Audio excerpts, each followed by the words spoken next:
higit ang ibinibigay sa atin ng Diyos.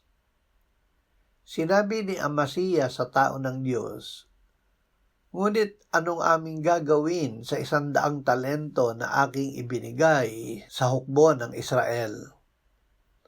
At ang tao ng Diyos ay sumagot, "Ang Panginoon ay makapagbibigay sa iyo ng higit kaysa rito.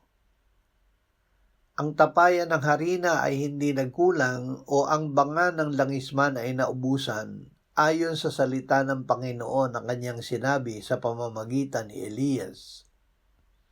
Ang pagpapala ng Panginoon ay nagpapayaman at hindi niya ito dinaragdagan ng kapanglawan.